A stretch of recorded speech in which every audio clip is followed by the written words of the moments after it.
Hello दोस्तों, आराध्यारस academy के YouTube channel में आप सभी का स्वागत है। दोस्तों, आरपीएससी द्वारा आयोजित फर्स्ट ग्रेड शिक्षक भर्ती परीक्षा 2025 के नवीनतम पाठ्यक्रम के अनुसार फर्स्ट पेपर के लिए दोस्तों मॉडल पेपर की टेस्ट सीरीज शुरू की गई थी, जिसमें अपने दोस्तों 15 मॉडल पेपर है वो कंप्लीट हो चुके हैं। आज अपना इसमें 16 नंबर का मॉडल पेपर है। दोस्तों, कुल 75 प्रश्न इसमें शामिल किए गए हैं और हूबहू आपको ऐसा ही पेपर है वो परीक्षा में देखने को मिलेगा। दोस्तों, अगर आपने पिछले 15 मॉडल पेपरों का अगर टेस्ट नहीं दिया है तो आप प्ले लिस्ट में जाइए, वहां पे आपको फोल्डर मिल जाएगा first grade first paper model paper के नाम से वहां फोल्डर बना हुआ है। तो आप वहां जाकर पिछले मॉडल पेपरों का टेस्ट है वो अवश्य दें। और आराध्यारस एकेडमी के यूट्यूब चैनल को अगर आपने अभी तक सब्सक्राइब नहीं किया तो सब्सक्राइब जरूर करें, बेल आइकन को दबाएं, क्लास को लाइक और अपने दोस्तों के पास में शेयर जरूर करें। तो चलिए दोस्तों, शुरू करते हैं आज का अपना 16 नंबर का मॉडल पेपर। देखिए, ये परीक्षा पैटर्न है, 75 प्रश्न परीक्षा में पूछे जाएंगे। 150 नंबर का ये पेपर है वो रहने वाला है। इसमें प्रश्नों का डिवाइडेशन जो दे रखा है उसी के अनुसार दोस्तों अपन ये पेपर है वो हल करेंगे। दोस्तों, यहाँ पर देखिए, सबसे पहले अपन भाग 1 के अंदर भारतीय इतिहास एवं राजस्थान इतिहास के 15 प्रश्न है वो पढ़ेंगे भाग 1 में। दोस्तों देखिए, इसमें पहला प्रश्न, निम्नलिखित में से किस स्मृति को गुप्त काल का राजकीय विधि ग्रंथ कहा गया है? बताइए दोस्तों, किस स्मृति को गुप्त काल का राजकीय विधि ग्रंथ कहा गया? तो यहाँ पर इसका राइट आंसर हो जाएगा वो है याज्ञवल्क्य स्मृति। दोस्तों, याज्ञवल्क्य स्मृति को गुप्त काल का राजकीय विधि ग्रंथ कहा गया है। यहाँ पर इसमें 1 नंबर का ऑप्शन बिल्कुल सही। सेकंड नंबर का प्रश्न इसमें देखिए, निम्नलिखित कथनों में असत्य का चयन कीजिए। दोस्तों, असत्य कथन का अपने को क्या करना है? चयन करना है। ठीक है दोस्तों, देखिए यहाँ पे मुगल वास्तुकला इंडो इस्लामिक शैली का एक उत्कृष्ट उदाहरण है, जिसमें फारसी, तुर्की और भारतीय वास्तुकला का मिश्रण है। बिल्कुल सही बात है साहब। आगे देखिए, शाहजहां का काल स्थापत्य कला का स्वर्ण काल माना जाता है। तो दोस्तों, ये भी बिल्कुल सही है। तीसरा देखिए, मुगल वास्तुकला में लाल बलुआ पत्थर और सफेद संगमरमर का प्रयोग किया गया था। तो दोस्तों, ये भी बिल्कुल सही है। चौथा देखिए दोस्तों, यहाँ पे मिशिगन यूरोपीय प्रभाव वाले चित्रकारों में से एक नहीं था। ये गलत हो जाएगा दोस्तों। ये जो मिशिगन है, ठीक है, ये यूरोपीय प्रभाव वाले चित्रकारों में से एक था ये। तो ये मुगल कला का प्रमुख कलाकार था दोस्तों ये। तो यहाँ पर इसमें ये गलत हो जाएगा। 4 नंबर का ऑप्शन इसका बिल्कुल सही उत्तर हो जाएगा। अपने को असत्य कथन बताना था, ये चौथा नंबर का असत्य है। 3 नंबर का प्रश्न इसमें देखिए, 1857 के विद्रोह के दौरान फ्रांस के सम्राट नेपोलियन तृतीय को पत्र किसने भेजे? बताइए, 1857 विद्रोह के दौरान फ्रांस के सम्राट नेपोलियन तृतीय को पत्र किसने भेजे? तो इसका राइट आंसर हो जाएगा वो है दोस्तों, देखिए, डोडू पंत ने भेजे थे। किसने? डोडू पंत, या इसको दोस्तों आप बोल सकते हैं नाना साहेब। ठीक है दोस्तों, यहाँ पर देखिए 1857 की क्रांति के दौरान नाना साहेब का दूसरा नाम है दोस्तों डोडू पंत। ठीक है, इन्होंने फ्रांस के सम्राट नेपोलियन तृतीय को 3 पत्र भेजे थे। ठीक है, और ये पत्र विद्रोहियों की स्थिति और ब्रिटिश शासन के खिलाफ उनकी लड़ाई के बारे में थे। तो यहाँ पर इसमें राइट आंसर हो जाएगा 4 नंबर ऑप्शन सही। आगे देखिए दोस्तों, यहाँ पे प्रबुद्ध भारत और उद्बोधन अंग्रेजी भाषा के समाचार पत्रों का संपादक किसने किया था? बताइए, प्रबुद्ध भारत और उद्बोधन अंग्रेजी भाषा के समाचार पत्रों का संपादन किसने किया? तो इसका राइट आंसर हो जाएगा दोस्तों, ये संपादन किया था किसने? तो ये किया था विवेकानंद ने। यहाँ पर 2 नंबर का जो ऑप्शन है वो इसका बिल्कुल सही उत्तर इसमें हो जाएगा। विवेकानंद ने दोस्तों रामकृष्ण मिशन की भी स्थापना की थी, ये भी याद रखना है, 1897 में। तो यहाँ पर इसका राइट आंसर हो जाएगा 2 नंबर का ऑप्शन बिल्कुल सही। नेक्स्ट है, आगे देखिए दोस्तों, 5 नंबर का प्रश्न है, Arctic home of the Vedas के लेखक कौन थे? Arctic home of the Vedas के लेखक कौन थे? तो दोस्तों, इसका जो राइट आंसर हो जाएगा वो है इसमें दोस्तों, वो है बाल गंगाधर तिलक। तो यहाँ पर इसमें 4 नंबर का ऑप्शन बिल्कुल सही उत्तर इसमें हो जाएगा। याद रखना, Arctic home of the Vedas के लेखक कौन थे? तो बाल गंगाधर तिलक। तो यहाँ पर इसका सही उत्तर हो जाएगा दोस्तों, 4 नंबर का जो ऑप्शन है वो इसका बिल्कुल सही उत्तर हो जाएगा। इनकी पुस्तकें हैं दोस्तों ये। ठीक है, एक पुस्तक का नाम है गीता रहस्य, वो भी याद रखना है। और इन्होंने दोस्तों 2 प्रमुख समाचार पत्रों का संपादन किया था, एक तो केसरी और एक मराठा। ठीक है, ये भी याद रखना है। आगे देखिए 6 नंबर का प्रश्न है, निम्नलिखित में से कौन सा सुमेलित नहीं है? एक तरफ रियासत है, दूसरी तरफ एकीकरण के समय शासक। दोस्तों यहाँ पर देखिए जयपुर, दोस्तों दोस्तों जयपुर के एकीकरण के समय दोस्तों शासक कौन थे? तो दोस्तों वो थे महाराजा, यहाँ पर देखिए सवाई प्रताप सिंह दे रखा है, ये गलत हो जाएगा। दोस्तों जयपुर के शासक थे महाराजा मान सिंह, महाराजा दोस्तों मान सिंह थे। कौन थे? मान सिंह। और धौलपुर के जो शासक थे वो दोस्तों महाराजा उदयपान सिंह थे। बीकानेर के शासक शार्दुल सिंह थे और उदयपुर के शासक महाराणा भूपाल सिंह थे। तो बाकी के 3 इसमें सही दे रखे हैं, एक इसमें गलत दे रखा है। यहाँ पर 1 नंबर का ऑप्शन बिल्कुल सही। आगे देखिए 7 नंबर का प्रश्न है, कछवाहा राजवंश के किस शासक ने अकबर व जहांगीर 2 मुगल सम्राटों की सेवा की थी? कछवाहा राजवंश के किस शासक ने अकबर व जहांगीर 2 मुगल सम्राटों की सेवा की थी? तो इसका राइट आंसर हो जाएगा वो है मानसिंह प्रथम। यहाँ पर 2 नंबर का जो ऑप्शन है वो इसका बिल्कुल सही उत्तर हो जाएगा, मानसिंह प्रथम। आगे देखिए 8 नंबर का प्रश्न है, विजय सिंह पथिक द्वारा राजस्थान सेवा संघ की स्थापना कब की गई थी? विजय सिंह पथिक द्वारा राजस्थान सेवा संघ की स्थापना कब की गई थी? राइट आंसर हो जाएगा, मैंने आपको बताया था कि 1919 में वर्धा के अंदर इसकी स्थापना, वर्धा महाराष्ट्र में राजस्थान सेवा संघ की स्थापना की गई थी और 1920 में इसका मुख्यालय है वो दोस्तों अजमेर स्थानांतरित किया गया था। राइट आंसर हो जाएगा 4 नंबर ऑप्शन सही। 9 नंबर का प्रश्न इसमें देखिए, कालीबंगा सभ्यता के संदर्भ में निम्नलिखित कथनों पर विचार कीजिए। दोस्तों अपने को बताना है कि कौन सा कथन है वो इसमें क्या पूछा गया है, उपयुक्त में से कौन सा कथन सत्य नहीं है? सत्य नहीं है पूछा गया है, ठीक है। देखिए डॉक्टर दशरथ शर्मा ने कालीबंगा को सिंधु सभ्यता की तीसरी राजधानी कहा है, तो दोस्तों ये बिल्कुल सही है। कालीबंगा का अर्थ क्या है? तो दोस्तों कालीबंगा का अर्थ है काले रंग की चूड़ियां, और ये कहां पर है? तो दोस्तों ये सरस्वती नदी के बाएं किनारे पर हनुमानगढ़ जिले में ये स्थित है। आगे देखिए, यहाँ से विश्व के सर्वप्रथम भूकंप के साक्ष्य मिले, तो दोस्तों बिल्कुल सही बात है, यहाँ पर विश्व में सर्वप्रथम भूकंप के साक्ष्य मिले हैं। कहां पर? कालीबंगा सभ्यता में, ठीक है। 2 तो सही है इसमें। तीसरा देखिए दोस्तों यहाँ पे, यहाँ से उत्तर पश्चिम दिशा में प्राचीनतम जुते हुए खेत के साक्ष्य मिले।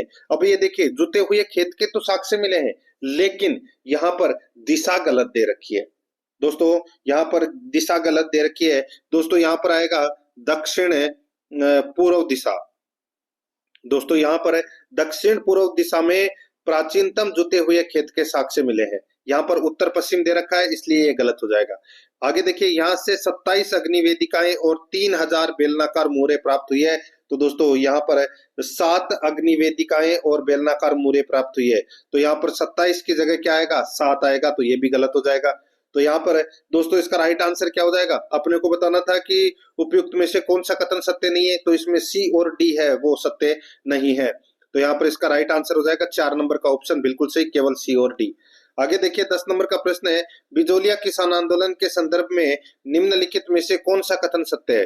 बिजोलिया किसान आंदोलन के संदर्भ में निम्नलिखित में से कौन सा कथन सत्य है, वो दोस्तों अपने को यहाँ पर क्या करना है, बताना है। दोस्तों यहाँ पर देखिए इसमें एक ही कथन सत्य है, बाकी के 3 गलत दे रखे हैं। देखिए प्रथम चरण 1897 से 1915 तक चला, बिल्कुल सही है, ये लाइन बिल्कुल सही है। आगे देखिए, इस दौरान आंदोलन का नेतृत्व स्थानीय लोगों द्वारा किया गया था, तो दोस्तों ये बिल्कुल सही बात है। पहला ही कथन है इसमें क्या है? सत्य है। और दोस्तों इसका नेतृत्व वैसे साधु सीताराम दास ने किया था, लेकिन स्थानीय लोगों के द्वारा भी किया गया था, ठीक है। तो ये भी बिल्कुल सही है, पहला कथन इसमें सही है। दूसरा देखिए दोस्तों, यहाँ पर वर्ष 1912 में साधु सीताराम दास के आग्रह पर विजय सिंह पथिक ने बिजोलिया किसान आंदोलन का नेतृत्व किया, तो ये गलत हो जाएगा। दोस्तों मैं आपको बताऊं 1916 में 1912 की जगह 1916 आएगा। 1916 के अंदर साधु सीताराम दास के आग्रह पर विजय सिंह पथिक ने बिजोलिया किसान आंदोलन का नेतृत्व किया था, ठीक है। 3 चरणों में चला था दोस्तों ये आंदोलन, तो दूसरा कथन गलत। तीसरा देखिए, नए जागीरदार पृथ्वी सिंह द्वारा 1904 में तलवार बंदाई नामक नया कर लगाया गया था। यहाँ पर दोस्तों 1904 दे रखा है ना, ये गलत हो जाएगा। ये दोस्तों 1906 में लगाया गया था तलवार बंदाई नामक कर, तो ये गलत हो जाएगा। आगे देखिए, किसानों की शिकायतों की जांच के लिए अप्रैल 1924 में बिंदुलाल भट्टाचार्य आयोग का गठन किया गया, तो दोस्तों ये भी गलत हो जाएगा। देखिए किसानों की शिकायतों की जांच के लिए अप्रैल 1919 में दोस्तों अप्रैल 1919 में बिंदुलाल भट्टाचार्य आयोग का गठन किया गया था। तो यहाँ पर दोस्तों इसमें ये गलत हो जाएगा, 1924 दे रखा है, ये भी गलत हो जाएगा। तो अपने को यहाँ पर क्या बताना था कि कौन सा कथन सत्य है। तो दोस्तों इसमें पहला ही कथन है वो क्या है, सत्य है। ये बिजोलिया किसान आंदोलन दोस्तों 1897 में प्रारंभ हुआ था और 1941 में समाप्त हुआ था। 44 वर्षों तक ये आंदोलन चला था दोस्तों। एक नंबर का ऑप्शन बिल्कुल सही। 11 नंबर का प्रश्न है, झालावाड़ में स्थित पद्मनाभ मंदिर अर्थात सात सहेलियों के मंदिर का निर्माण किसने करवाया था। सात सहेलियों के मंदिर का निर्माण किसने करवाया था।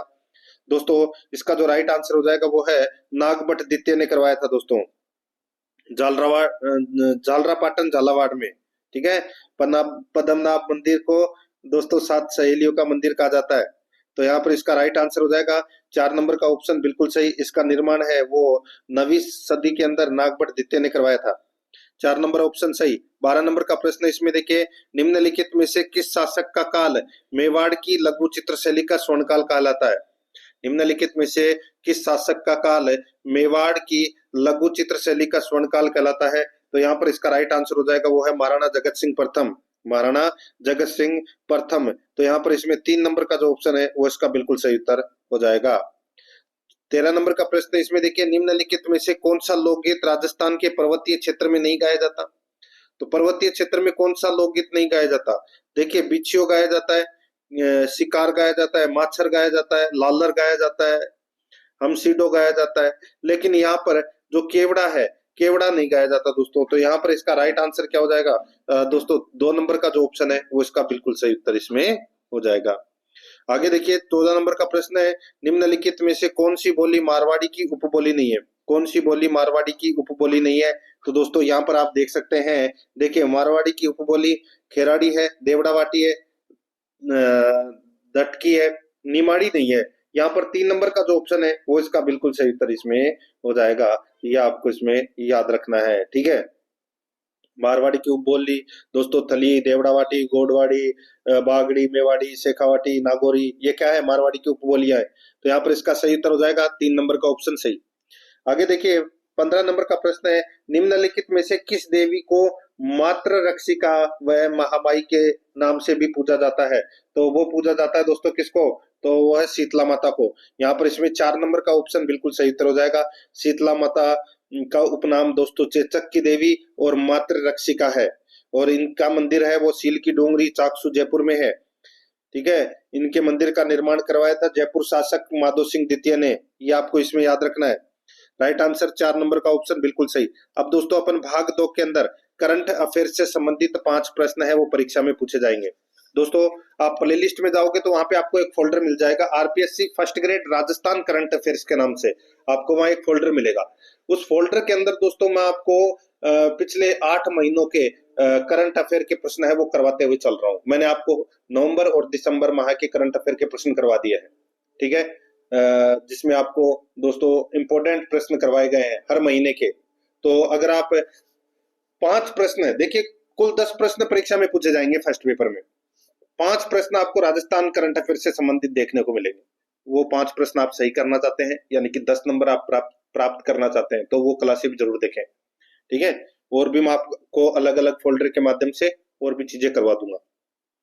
देखिए 16 नंबर का प्रश्न है, इसमें देखिए, उत्तराखंड समान नागरिक संहिता लागू करने वाला देश का पहला राज्य बन गया है, जिसके तहत किस तिथि को समान नागरिकता दिवस के रूप में मनाया जाएगा। तो दोस्तों इसका राइट आंसर हो जाएगा वो है दोस्तों उत्तराखंड में ये 27 जनवरी 2025 को लागू हो गया था ये। ठीक है, समान नागरिक संहिता लागू करने वाला देश, ये देश का पहला राज्य उत्तराखंड है। तो इसका राइट आंसर हो जाएगा 27 जनवरी के रूप में मनाया जाएगा दोस्तों यहाँ पर इसमें। ठीक है, समान नागरिकता दिवस के रूप में मनाया जाएगा। 1 नंबर ऑप्शन सही। आगे देखिए 17 नंबर का प्रश्न है, एथेना मिशन किसके द्वारा लॉन्च किया गया। एथेना मिशन किसके द्वारा लॉन्च किया गया। तो दोस्तों इसका राइट आंसर हो जाएगा ये नासा के द्वारा लॉन्च किया गया। यहाँ पर ए नंबर का ऑप्शन बिल्कुल सही उत्तर इसमें हो जाएगा, ये आपको इसमें याद रखना है। ठीक है, और ये पानी की बर्फ की खोज करेगा दोस्तों। ये एथेना का जो लक्ष्य है वो 6 मार्च 2025 को मॉन्स माउंट क्षेत्र में उतरना है। ठीक है, तो यहाँ पर इसका राइट आंसर हो जाएगा 2 नंबर का ऑप्शन बिल्कुल सही। आगे देखिए दोस्तों, यहाँ पर इसमें 18 नंबर का प्रश्न है, भारत का नया नियंत्रक एवं महालेखा परीक्षक किसे बनाया गया है? तो नियंत्रक एवं महालेखा परीक्षक बनाया गया है दोस्तों किसे? तो ये बनाया गया है के संजय मूर्ति को, के संजय मूर्ति को। तो राइट आंसर हो जाएगा 2 नंबर का ऑप्शन बिल्कुल सही। नेक्स्ट है, आगे देखिए यहाँ पे 19 नंबर का प्रश्न है, किसे संयुक्त राष्ट्र का ग्लोबल जलवायु ब्रांड एम्बेसडर बनाया गया है? किसे संयुक्त राष्ट्र का ग्लोबल जलवायु ब्रांड एम्बेसडर बनाया गया है? तो यहाँ पर इसका राइट आंसर हो जाएगा, वो बनाया गया है दोस्तों ये शंभू को, सॉरी शुभ को। किसको? शुभ। तो दोस्तों इसका पूरा नाम है शुभनीत सिंह। क्या नाम है दोस्तों? शुभनीत सिंह पूरा नाम है। और दोस्तों इनका वैसे शॉर्ट में इनको शुभ कहते हैं, ठीक है। इन्हें संयुक्त राष्ट्र का ग्लोबल जलवायु ब्रांड एम्बेसडर बनाया गया है और ये मशहूर पंजाबी संगीतकार और रैपर गायक हैं ये। तो यहाँ पर इसका राइट आंसर हो जाएगा 2 नंबर का ऑप्शन बिल्कुल सही। आगे देखिए 20 नंबर का प्रश्न है, इंटरनेशनल बिलियर्ड्स व स्कूनर फेडरेशन दोहा में नवंबर 2024 को संपन्न वर्ल्ड बिलियर्ड्स चैंपियनशिप अपने नाम करने वाला भारतीय कौन था? इंटरनेशनल बिलियर्ड्स व स्कूनर फेडरेशन दोहा में नवंबर 2024 को संपन्न वर्ल्ड बिलियर्ड्स चैंपियनशिप अपने नाम करने वाला भारतीय कौन था? तो इसका राइट आंसर हो जाएगा वो है पंकज आडवाणी। यहाँ पर 4 नंबर का जो ऑप्शन है वो इसका सही उत्तर पंकज आडवाणी। नेक्स्ट आगे देखिए, यहाँ पे 21 नंबर का प्रश्न है, मियामी ओपन 2025 में किस महिला खिलाड़ी ने जीत हासिल की है? मियामी ओपन 2025 में किस महिला खिलाड़ी ने जीत हासिल की है? तो इसका राइट आंसर हो जाएगा वो है दोस्तों, वो है आयरना सबालेंका, आयरना सबालेंका। तो यहाँ पर इसका राइट आंसर हो जाएगा, ये विश्व की नंबर 1 टेनिस खिलाड़ी हैं दोस्तों। राइट आंसर हो जाएगा यहाँ पे 2 नंबर का ऑप्शन बिल्कुल सही उत्तर इसमें हो जाएगा, याद रखना। आगे देखिए यहाँ पे बनफूल जनजाति डिजाइन स्टूडियो की स्थापना राजस्थान के किस जिले में की गई है? तो दोस्तों कहां पर की गई है?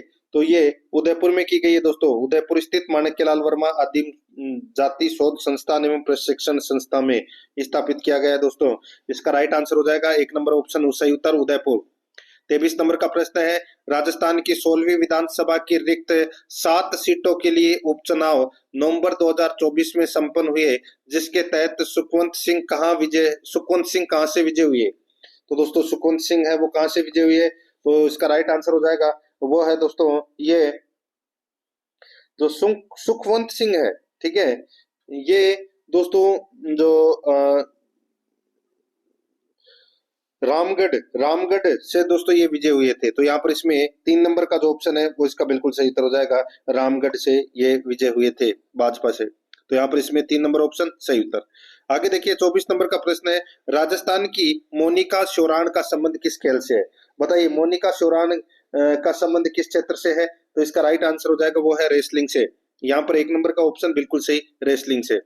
25 नंबर का प्रश्न इसमें देखिए, भारतीय सेना की दक्षिण पश्चिम कमान ने जयपुर में एक नया रणनीतिक थिंक टैंक स्थापित किया है, वह कौन सा है? भारतीय सेना की दक्षिण पश्चिम कमान ने जयपुर में एक नया रणनीतिक थिंक टैंक स्थापित किया है, वह कौन सा है? तो इसका राइट आंसर हो जाएगा वह कौन सा है? तो दोस्तों इसका जो राइट आंसर हो जाएगा वो है इसमें ज्ञान शक्ति। क्या नाम है? ज्ञान शक्ति के नाम से स्थापित किया दोस्तों। 4 नंबर ऑप्शन बिल्कुल सही। अब दोस्तों अपन भाग 3 में हिंदी व्याकरण से संबंधित 5 प्रश्न है वो पढ़ेंगे सिलेबस के अकॉर्डिंग। देखिए 26 नंबर का प्रश्न है, निम्नलिखित में से शुद्ध शब्द का चयन कीजिए। दोस्तों शुद्ध शब्द का अपने को क्या करना है? चयन करना है। दोस्तों यहाँ पर आप देखिए शुद्ध शब्द कौन सा है वो बताना है, ठीक है। देखिए इनमें से जो शुद्ध शब्द है वो है दोस्तों मृत्युंजय। ये वाला जो शब्द है वो दोस्तों बिल्कुल इसमें क्या है सही है। यहाँ पर इसमें 2 नंबर का जो ऑप्शन है वो सही उत्तर हो जाएगा। आगे देखिए दोस्तों यहाँ पर है निम्न में से रियलाइजेशन का सही हिंदी शब्द होगा। तो दोस्तों बताइए। तो दोस्तों इसका सही संधि शब्द होता है वो है दोस्तों वसूली उगाना, वसूली उगाना। तो यहाँ पर इसमें 1 नंबर का ऑप्शन बिल्कुल सही। आगे देखिए निम्नलिखित में से किस विकल्प में विलोम शब्द युग्म शुद्ध है? तो दोस्तों यहाँ पर देखिए एक ही शुद्ध है, इसमें सर का अक्षर, तो दोस्तों ये बिल्कुल शुद्ध है इसमें। यहाँ पर 2 नंबर का जो ऑप्शन है वो बिल्कुल सही उत्तर हो जाएगा। ज्ञान का दोस्तों अज्ञान हो जाएगा, अज्ञानी गलत दे रखा है, ठीक है। ज्ञेय का दोस्तों अज्ञेय हो जाएगा, अज्ञात गलत दे रखा है। शूद्र का दोस्तों विशाल हो जाएगा, दंड इसमें गलत दे रखा है, ठीक है। एक ही सही है, 2 नंबर का ऑप्शन सही। आगे देखिए, निम्नलिखित में से शुद्ध वाक्य का चयन कीजिए। दोस्तों शुद्ध वाक्य कौन सा है, तो देखिए, तुम लोग अपना अपना लेख लिखो, तुम लोग अपना अपना लेख लिखो, ये वाक्य दोस्तों शुद्ध है। यहाँ पर इसमें 4 नंबर का ऑप्शन बिल्कुल सही उत्तर इसमें हो जाएगा। जैसे कि दोस्तों यहाँ पर देखिए, नीला आकाश अति स्वच्छ है, तो दोस्तों यहाँ पर आकाश तो नीला होता ही है, तो नीला लगाने की जरूरत ही नहीं है। आकाश अति स्वच्छ है, तो यहाँ पर नीला है वो गलत दे रखा है। मैं मैं कल सारी रात भर जागता रहा, मैं कल सारी रात भर जागता रहा, तो दोस्तों मैं सारी रात जागता रहा, मैं सारी रात जागता रहा, ठीक है। तो ये भी गलत हो जाएगा दोस्तों, यहाँ पर कल कल की जरूरी नहीं है। हाथी दीर्घकाय पशु है, तो दोस्तों हाथी विशालकाय पशु है, ठीक है। दीर्घकाय है, इसमें गलत दे रखा है। आगे देखिए, निम्नलिखित में से उल्लास शब्द में संधि है, तो उल्लास शब्द में कौन सी संधि है, उत प्लस लास, इसमें व्यंजन संधि है दोस्तों। यहाँ पर 2 नंबर का ऑप्शन बिल्कुल सही। आगे देखिए, अब अपन इंग्लिश ग्रामर से संबंधित 5 प्रश्न है वो पढ़ेंगे सिलेबस के अकॉर्डिंग। यहाँ पर देखिए दोस्तों, इसमें देखिए, we can not delay the project, it is urgent, तो दोस्तों इसमें आप है वो यहाँ पर देखिए दोस्तों, इसमें आप खालिस्तान लगा लीजिए दोस्तों यहाँ पे, ठीक है। प्रोजेक्ट के बाद में लगा लेना, प्रोजेक्ट के बाद में दोस्तों खालिस्तान लगा लेना, ठीक है। We can not delay the project Khalistan, it is urgent, तो दोस्तों यहाँ पर इसमें राइट आंसर क्या हो जाएगा बताइए। तो दोस्तों इसमें इसका राइट आंसर हो जाएगा इसमें because it is urgent, because का प्रयोग होगा दोस्तों यहाँ पर। इसमें 1 नंबर का जो ऑप्शन है वो इसका बिल्कुल सही उत्तर इसमें हो जाएगा। आगे देखिए दोस्तों, यहाँ पर 32 नंबर का प्रश्न है, Sam said I am a big boy now and don't need to drink milk, तो दोस्तों यहाँ पर है इसका राइट आंसर क्या हो जाएगा बताइए। इसका सही उत्तर हो जाएगा दोस्तों यहाँ पर इसका सही उत्तर हो जाएगा, Sam told his father that he was a big boy then and didn't need to drink milk, यहाँ पर इसमें 1 नंबर का ऑप्शन बिल्कुल सही उत्तर हो जाएगा। आगे देखिए दोस्तों, यहाँ पर इसमें choose the word which does not have the same suffix as the remaining 3, दोस्तों यहाँ पर अपने को बताना है कि 3 के अंदर दोस्तों प्रत्यय है वो सेम लगा हुआ है और 1 के अंदर दोस्तों गलत लगा हुआ है, वो अपने को यहाँ पर बताना है। तो दोस्तों यहाँ पर देखिए, इसके अंदर एसीटी के अंदर दोस्तों ION तो लगाएंगे तो एक्शन हो जाएगा, और यहाँ पर देखिए क्रेट है तो क्रेट के अंदर भी दोस्तों अपन ION लगा देंगे तो क्रेशन हो जाएगा। और यहाँ पर देखिए जंपियन तो होता नहीं है, जंपिंग होता है ING, और यहाँ पर देखिए REACT दोस्तों इसके अंदर भी लगेगा, तो यहाँ पर तीनों के अंदर दोस्तों ION प्रत्यय लग रहा है, यहाँ पर जंप के अंदर नहीं लग रहा, तो यहाँ पर 3 नंबर का ऑप्शन बिल्कुल सही उत्तर हो जाएगा। आगे देखिए, choose the correct tense of the blank, दोस्तों इसमें देखिए by the end of the year the new highway by the construction team, दोस्तों यहाँ पर इसका राइट आंसर हो जाएगा वो है दोस्तों, इसमें दोस्तों फ्यूचर परफेक्ट टेंस का प्रयोग हुआ है, तो यहाँ पर विल हैव बीन कंप्लीटेड आएगा इसमें, ठीक है। विल हैव बीन कंप्लीटेड, तो यहाँ पर दोस्तों 22 से पहले आपको हाईवे के आगे दोस्तों आपको लगाना है ये, ठीक है, 22 से पहले लगाना है। तो यहाँ पर दोस्तों will have been completed by the construction team, तो यहाँ पर इसमें 2 नंबर का ऑप्शन बिल्कुल सही। आगे देखिए, select the correct passive form of the given sentence, इसमें देखिए special buses will free students to their colleges, तो दोस्तों यहाँ पर इसका जो राइट आंसर हो जाएगा वो है इसमें देखिए एक्टिव टू पैसिव बनाना है, तो यहाँ पर इसका राइट आंसर हो जाएगा students will be freed to their colleges in special buses. तो यहाँ पर इसमें एक नंबर ऑप्शन बिल्कुल सही। अब दोस्तों अपने यहाँ पे सामान्य विज्ञान से संबंधित 5 प्रश्न है वो पढ़ेंगे सिलेबस के अकॉर्डिंग। यहाँ पर देखिए निम्नलिखित में से कौन सा यौगिक एक क्रियात्मक समूह वाला यौगिक है? कौन सा यौगिक एक क्रियात्मक समूह वाला यौगिक है? तो वो कौन सा है? तो दोस्तों यहाँ पर देखिए इसमें CH3OH, ठीक है दोस्तों। यहाँ पर देखिए इसमें ये CH3 नहीं CH2 है, ठीक है।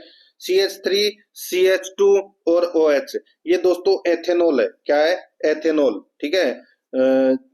तो दोस्तों एथेनॉल में हाइड्रोक्सिल क्रियात्मक समूह है जो कि एक एल्कोहल है। तो यहाँ पर इसमें राइट आंसर हो जाएगा दोस्तों 3 नंबर का ऑप्शन इसका बिल्कुल सही।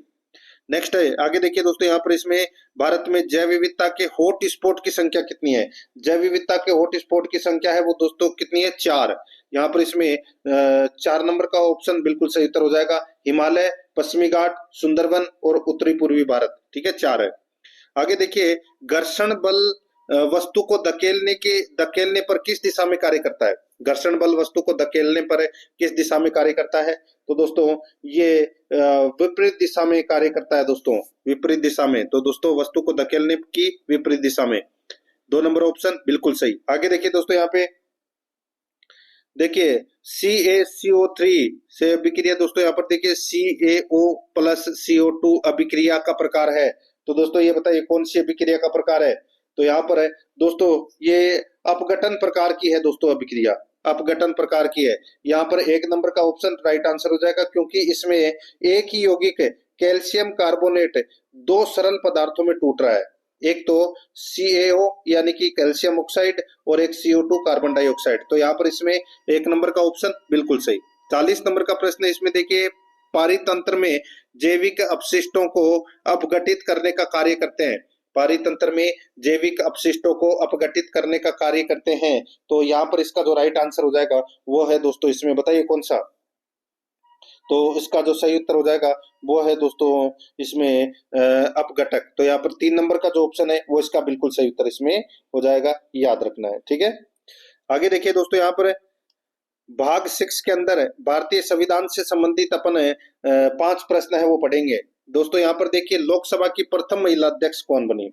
लोकसभा की प्रथम महिला अध्यक्ष है वो दोस्तों मीरा कुमारी बनी 3 जून 2009 को। तो यहाँ पर इसमें राइट आंसर हो जाएगा मीरा कुमारी, 4 नंबर ऑप्शन सही। आगे देखिए भारत के प्रधानमंत्री के संदर्भ में निम्नलिखित में से कौन सा एक सही है? भारत के प्रधानमंत्री के संदर्भ में निम्नलिखित में से कौन सा एक सही है वो दोस्तों अपने को यहाँ पर बताना है। दोस्तों देखिए इसमें संसद के दोनों सदनों के सदस्यों में से अपने मंत्रियों का चयन करने के लिए दोस्तों स्वतंत्र है। तो यहाँ पर इसमें मैं आपको बताऊं, देखिए अपने को कौन सा एक सही है वो बताना है। देखिए और देखिए इसमें इस विषय में भारत के राष्ट्रपति के साथ उचित परामर्श करके अपने मंत्रिमंडल के सहयोगियों का चयन कर सकता है। और तीसरा देखिए इसमें अपने मंत्रिमंडल में मंत्री के रूप में कार्य करने या काम करने के लिए व्यक्तियों का चयन करने में पूर्णतः सविवेक का प्रयोग करता है, ठीक है। चौथा देखिए अपने मंत्रिमंडल के सहयोगों का चयन करने में सीमित शक्तियां रखता है क्योंकि सविवेक प्रयोग की शक्तियां भारत के राष्ट्रपति में निहित है। तो दोस्तों यहाँ पर देखिए अपने को बताना था कि कौन सा एक सही है, और इसमें दोस्तों सही एक ये है अपने मंत्रिमंडल में मंत्री के रूप में काम करने के लिए व्यक्तियों का चयन करने में पूर्णतः सविवेक का प्रयोग करता है। यहाँ पर 3 नंबर का ऑप्शन राइट आंसर हो जाएगा दोस्तों। भारत का प्रधानमंत्री मंत्री परिषद का प्रधान होता है तथा उसे अपने सहयोगी के रूप में ऐसे व्यक्तियों को चुनने का पूर्ण अधिकार है जो उसके साथ मिलकर कार्य कर सके। दोस्तों यहाँ पर देखिए वह संसद के बाहर के व्यक्ति को भी मंत्री बना सकता है, लेकिन उस मंत्री को 6 माह के भीतर संसद सदस्य बनना अनिवार्य होता है। तो यहाँ पर इसमें दोस्तों 3 नंबर का ऑप्शन राइट आंसर हो जाएगा, सिर्फ एक ही यही सही है। आगे देखिए राष्ट्रपति अनुसूचित जनजाति आयोग की स्थापना कौन से संविधान संशोधन द्वारा की गई? राष्ट्रीय अनुसूचित जनजाति आयोग की स्थापना कौन से संविधान संशोधन द्वारा की गई है? तो यहाँ पर इसका सही उत्तर हो जाएगा वो है दोस्तों 89वें संविधान संशोधन 2003 के द्वारा। तो यहाँ पर इसका राइट आंसर हो जाएगा 4 नंबर का ऑप्शन बिल्कुल सही। आगे देखिए 44 नंबर का प्रश्न है, निम्नलिखित में से कौन से राष्ट्रपति जो राज्यपाल पद पर भी रहे हैं? तो दोस्तों ऐसे कौन से राष्ट्रपति हैं जो राज्यपाल पद पर भी रहे हैं? तो दोस्तों यहाँ पर देखिए जाकिर हुसैन, ये दोस्तों बिहार के राज्यपाल है, वो रह चुके हैं। नीलम संजीव रेड्डी दोस्तों ये नहीं रहे हैं, ठीक है, तो इनको काट दीजिए। जाकिर हुसैन, दोस्तों जाकिर हुसैन देखिए 2 बार आ गया कि इसमें जाकिर हुसैन, ठीक है, तो इसमें एक को काट लीजिए दोस्तों। द्रौपदी मुर्मू, तो दोस्तों द्रौपदी मुर्मू है, ये झारखंड की राज्यपाल रही है, झारखंड की राज्यपाल रही है। तो यहाँ पर अपना इसमें राइट आंसर क्या हो जाएगा दोस्तों? यहाँ पर देखिए 1 और 4, 1 और 4, तो यहाँ पर इसमें 2 नंबर का ऑप्शन राइट आंसर हो जाएगा, 1 और 4। यहाँ पे तीसरे नंबर के ऑप्शन को काट लीजिए। आगे देखिए भारतीय संविधान के अनुच्छेद 128 के अनुसार, भारतीय संविधान के अनुच्छेद 128 के अनुसार उच्चतम न्यायालय की बैठकों में सेवानिवृत्त न्यायाधीशों की उपस्थिति हेतु आवश्यक है। भारतीय संविधान के अनुच्छेद 128 के अनुसार उच्चतम न्यायालय की बैठकों में सेवानिवृत्त न्यायाधीशों की उपस्थिति हेतु आवश्यक है। तो दोस्तों इसका जो राइट आंसर हो जाएगा वो है दोस्तों कौन सा? तो दोस्तों इसका जो सही उत्तर हो जाएगा वो है इसमें, बताइए, तो दोस्तों वो है उच्चतम न्यायालय की बैठकों में सेवानिवृत्त न्यायाधीशों की उपस्थिति तो आवश्यक है। तो राष्ट्रपति की पूर्व सहमति आवश्यक है दोस्तों, राष्ट्रपति की पूर्व सहमति आवश्यक है। राइट आंसर हो जाएगा यहाँ पे 1 नंबर का जो ऑप्शन है वो इसका बिल्कुल सही उत्तर हो जाएगा। आगे देखिए दोस्तों यहाँ पे भाग 7 के अंदर राजस्थान भूगोल से संबंधित अपन 5 प्रश्न है वो पढ़ेंगे। देखिए 46 नंबर का प्रश्न है, निम्नलिखित में से राजस्थान का वह कौन सा जिला है जो सर्वाधिक अंतर्राज्यीय सीमा का निर्माण करता है? निम्नलिखित में से राजस्थान का वह कौन सा जिला है जो सर्वाधिक अंतर्राज्यीय सीमा का निर्माण करता है? तो यहाँ पर इसका जो राइट आंसर हो जाएगा वो है दोस्तों झालावाड़। यहाँ पर 2 नंबर का ऑप्शन बिल्कुल सही उत्तर हो जाएगा, झालावाड़। 8 नंबर का प्रश्न इसमें देखिए, राजस्थान में वराह या लसवारी के उपनाम से जाने जाने वाली नदी कौन सी है? राजस्थान में वराह या लसवारी के उपनाम से जाने जाने वाली नदी कौन सी है? तो यहाँ पर इसका राइट आंसर क्या हो जाएगा? वो है दोस्तों इसमें, बताइए कौन सी? तो दोस्तों इसका सही उत्तर हो जाएगा वो है रूपारेल नदी। दोस्तों रूपारेल नदी का उपनाम है वराह या लसवारी। यहाँ पर इसमें 2 नंबर का ऑप्शन बिल्कुल सही उत्तर हो जाएगा। 48 नंबर का प्रश्न इसमें देखिए, राजस्थान में सोलर पार्क कार्यक्रम के अंतर्गत बडला सोलर पार्क के कौन से फेज को राजस्थान सरकार व अडानी समूह के द्वारा संयुक्त उद्यम के रूप में विकसित किया गया? राजस्थान में सोलर पार्क कार्यक्रम के अंतर्गत बडला सोलर पार्क के कौन से फेज को राजस्थान सरकार व अडानी समूह के द्वारा संयुक्त उद्यम के रूप में विकसित किया गया? तो यहाँ पर इसका राइट आंसर हो जाएगा वो है बडला सोलर पार्क फेज 4। तो यहाँ पर इसमें 4 नंबर का ऑप्शन बिल्कुल सही उत्तर हो जाएगा, याद रखना, ठीक है। 500 मेगावाट है। तो दोस्तों यहाँ पर इसमें 4 नंबर का ऑप्शन सही उत्तर। आगे देखिए 49 नंबर का प्रश्न है, निम्नलिखित को सुमेलित कीजिए। निम्नलिखित को सुमेलित करना है, एक तरफ है दोस्तों क्लस्टर उद्योग, दूसरी तरफ है स्थान। दोस्तों यहाँ पर देखिए कोटा डोरिया निर्माण उद्योग है वो दोस्तों कहाँ पर है? तो दोस्तों ये कैथून कोटा में है। कहाँ पर है? कैथून कोटा में, ठीक है। और डाई टाई क्लस्टर उद्योग है वो दोस्तों जोधपुर में है। और टेराकोटा खादी निर्माण, दोस्तों टेराकोटा खादी निर्माण ये दोस्तों कहां पर है? इसमें देखिए दोस्तों टेराकोटा खादी निर्माण उद्योग है, ये मांगरोल 12 में है, तो ये भी बिल्कुल सही है। स्टोन क्लस्टर है वो दोस्तों कहां पर है? तो ये जैसलमेर में है। तो ये दोस्तों ये चारों के चारों पहले से ही सही सुमेलित है। ये मैंने यहाँ पर ये गलत लगा रखे थे, डैश का निशान, तो सुमेलित करना था। तो यहाँ पर दोस्तों चारों के चारों पहले से ही सही सुमेलित है। 1 2 3 4 इसका राइट आंसर हो जाएगा, यानी कि अपना इसमें 1 नंबर का ऑप्शन बिल्कुल सही। आगे देखिए 50 नंबर का प्रश्न, जनगणना 2011 के अनुसार राजस्थान में साक्षरता के संबंध में निम्नलिखित बिंदुओं का अध्ययन कीजिए तथा कोट का प्रयोग करते हुए सही उत्तर का अपने को क्या करना है? चयन करना है। दोस्तों देखिए जनगणना 2011 में राजस्थान की साक्षरता दर 66.1% है, बिल्कुल सही बात है। जनगणना 2011 के अनुसार भारत में साक्षरता की दृष्टि से राजस्थान का 26वां स्थान है। तो दोस्तों बिल्कुल सही है, साक्षरता की दृष्टि से 26वां स्थान है। आगे देखिए, राजस्थान में महिला साक्षरता दर 52.1% है। तो दोस्तों ये भी बिल्कुल सही है, महिला साक्षरता है वो 52.1% है। तो इसमें तीनों के तीनों कथन है वो दोस्तों क्या है, सत्य है। कूट भाषा में अपने को उत्तर देना था, 2 नंबर का ऑप्शन राइट आंसर हो जाएगा, ए बी सी तीनों सही है।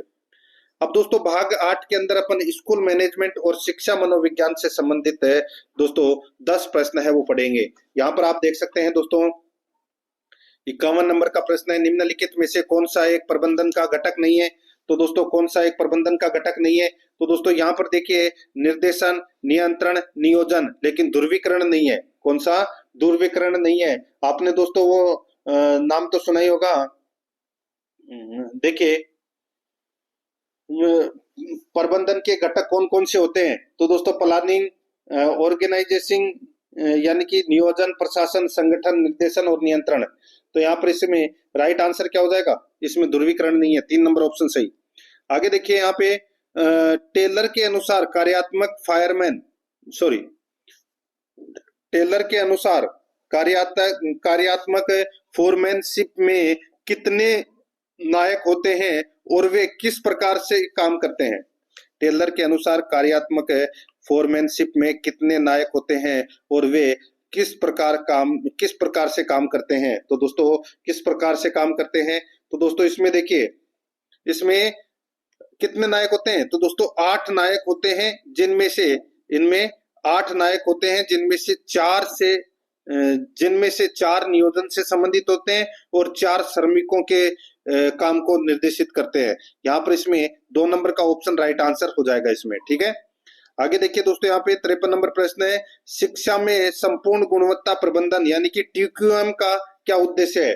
दोस्तों TQM का क्या उद्देश्य है, तो वो है TQM की फुल फॉर्म क्या होती है, टोटल क्वालिटी मैनेजमेंट, यानी कि दोस्तों संपूर्ण गुणवत्ता प्रबंधन का उद्देश्य क्या है। तो इसका उद्देश्य है दोस्तों शिक्षा के स्तर को बढ़ाना, छात्रों के अनुभव को सुधारना, शिक्षा प्रणाली की सभी प्रक्रियाओं को प्रभावी बनाना। तो इसका राइट आंसर हो जाएगा उपरोक्त सभी 4 नंबर ऑप्शन बिल्कुल सही।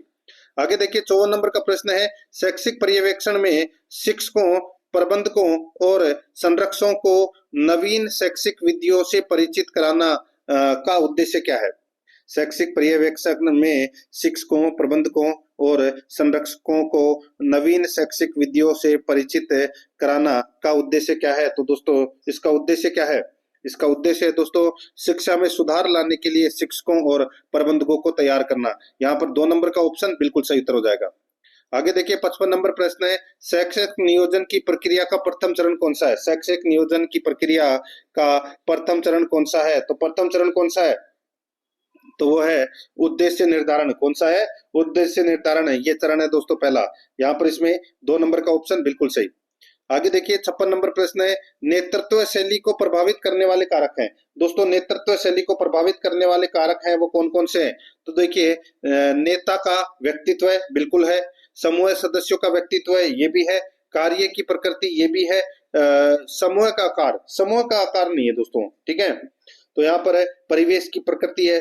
तो यहाँ पर इसमें क्या हो जाएगा राइट आंसर, तो दोस्तों सही कोट का अपने को यहाँ पर चुनना है। तो यहाँ पर ABC 4 नंबर का ऑप्शन राइट आंसर हो जाएगा। आगे देखिए राजस्थान प्रारंभिक शिक्षा से संबंधित कौन सी एक राजकीय संस्था नहीं है।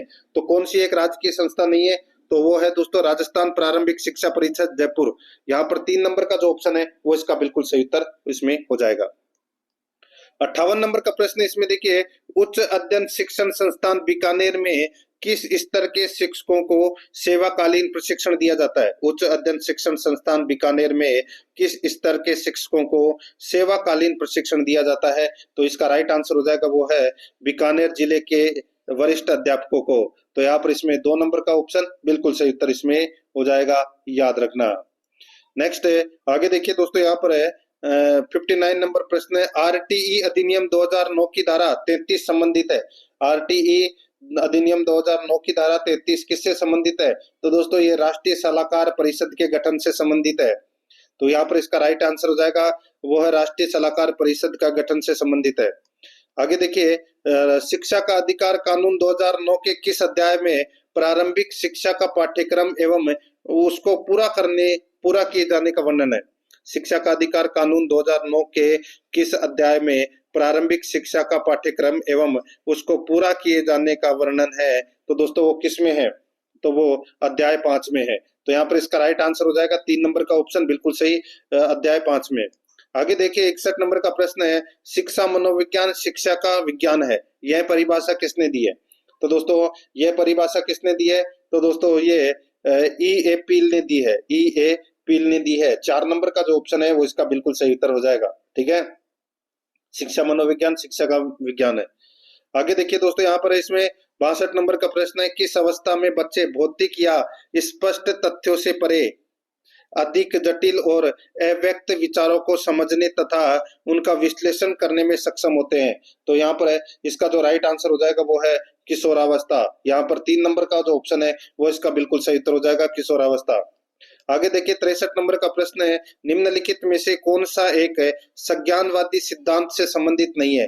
कौन सा एक संज्ञानवादी सिद्धांत से संबंधित नहीं है? तो वो है शास्त्रीय अनुबंधन का सिद्धांत, ये नहीं है दोस्तों इससे संबंधित। ठीक है, ये व्यवहारवादी सिद्धांत से संबंधित है। यहाँ पर इसमें 3 नंबर का ऑप्शन सही उत्तर। आगे देखिए निम्नलिखित में से कौन सी एक मानसिक स्वास्थ्य की विशेषता नहीं है? कौन सी एक मानसिक स्वास्थ्य की विशेषता नहीं है? तो इसमें देखिए स्वेगात्मक रूप से अस्थिर, तो ये मानसिक स्वास्थ्य की विशेषता नहीं है दोस्तों पहली। तो बाकी इसमें तीनों है, 1 नंबर का ऑप्शन बिल्कुल सही। आगे देखिए 65 नंबर का प्रश्न है, स्वेगात्मक बुद्धि के किस घटक को व्यक्ति की अपनी भावनाओं को नियंत्रित करने और दूसरों के साथ बेहतर व्यवहार करने की क्षमता कहा जाता है? स्वेगात्मक बुद्धि के किस घटक को व्यक्ति की अपनी भावनाओं को नियंत्रित करने और दूसरों के साथ बेहतर व्यवहार करने की क्षमता कहा जाता है? तो इसका राइट आंसर हो जाएगा वो है आत्म नियंत्रण। तो यहाँ पर इसमें 2 नंबर का ऑप्शन राइट आंसर हो जाएगा आत्म नियंत्रण। अब दोस्तों अपन है वो रीजनिंग एवं गणित से संबंधित दोस्तों 10 प्रश्न है वो पढ़ेंगे सिलेबस के अकॉर्डिंग। देखिए यहाँ पर आर जे पी दे रखा है, तो यहाँ पर टी जी एफ दे रखा है और यहाँ पर क्यू पी जी दे रखा है, तो आगे क्या आएगा वो अपने को यहाँ पर बताना है। अब दोस्तों आपको ये पता होना चाहिए कि ये जो आर जे बी आया है, ठीक है, इसके बाद में टी जी एफ आया, तो ये क्यों आया है, कैसे आया? आर है वो दोस्तों 18 नंबर पे है, जे है वो दोस्तों कितने नंबर पे, 10 नंबर पे, और बी है वो 2 नंबर पे।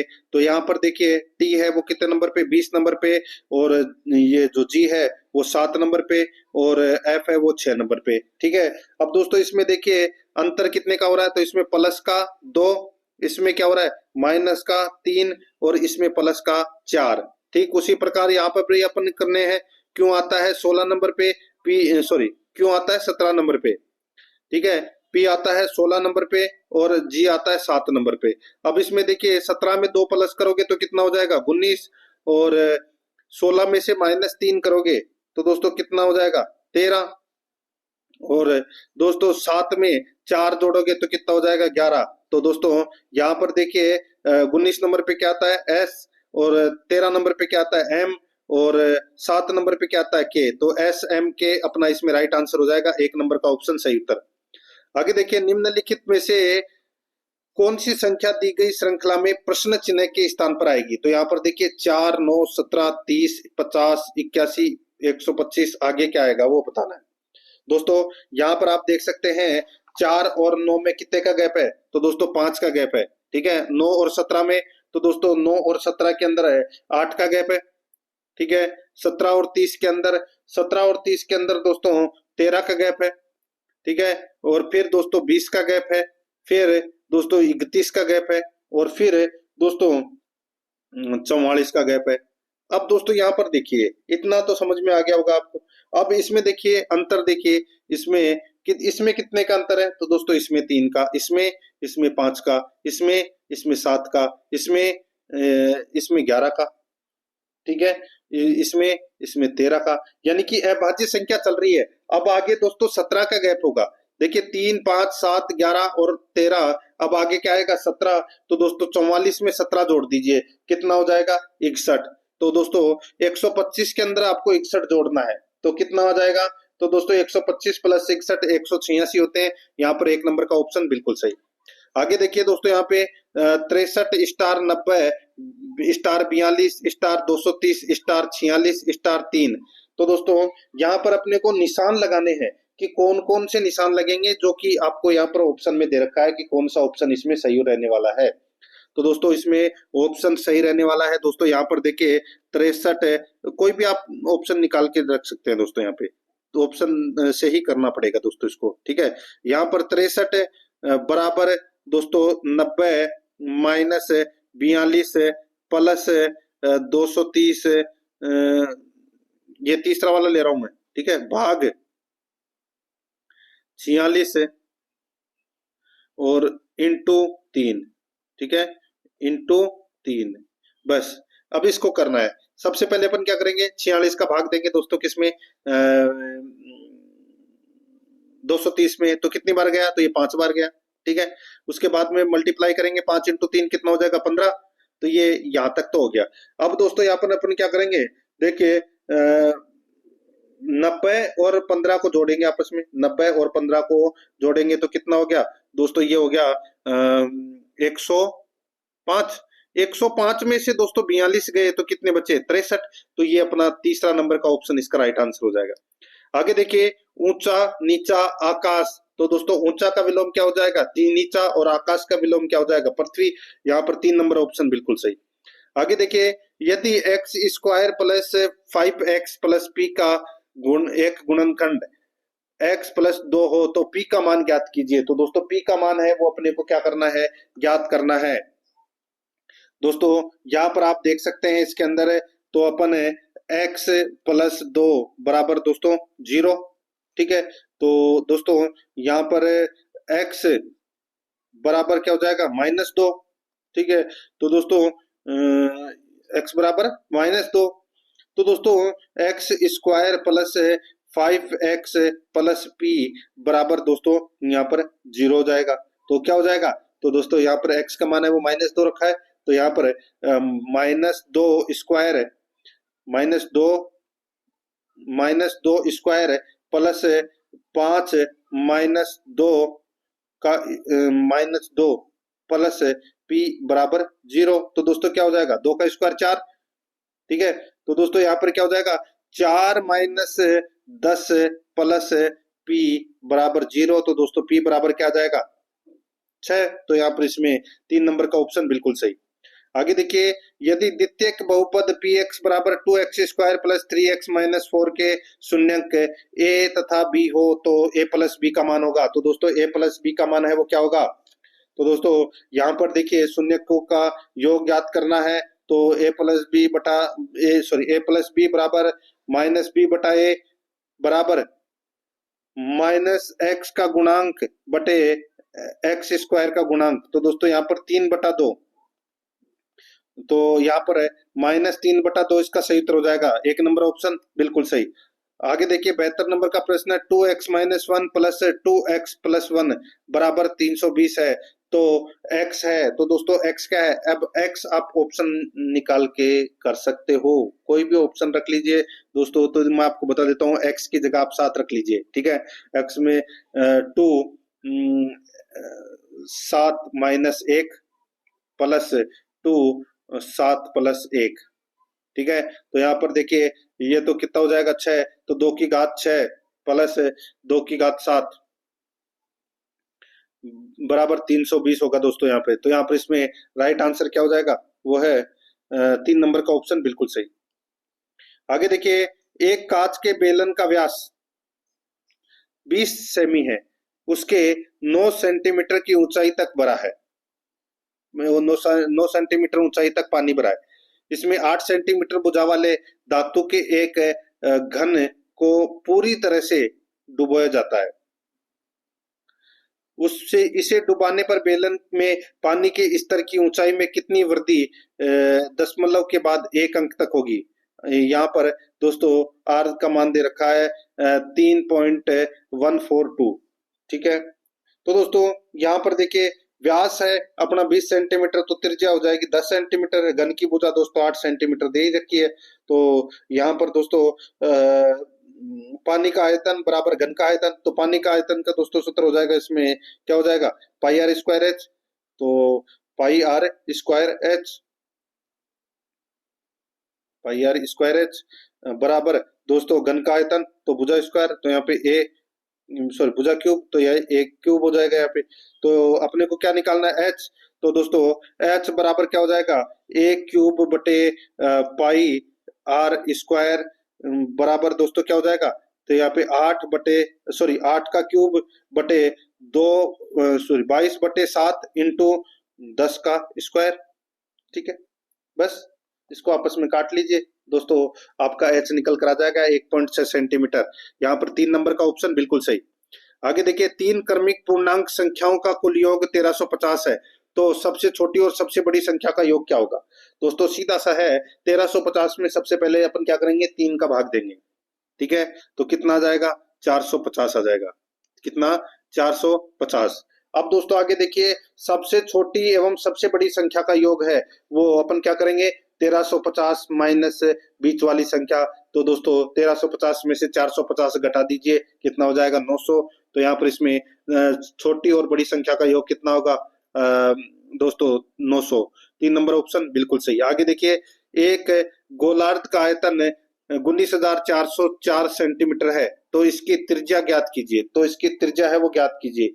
सबसे पहले गोलार्ध का आयतन दे रखा है यहाँ पे। ठीक है, अब गोलार्ध का आयतन का सूत्र लगाना है क्या, तो 2/3 पाई आर क्यूब।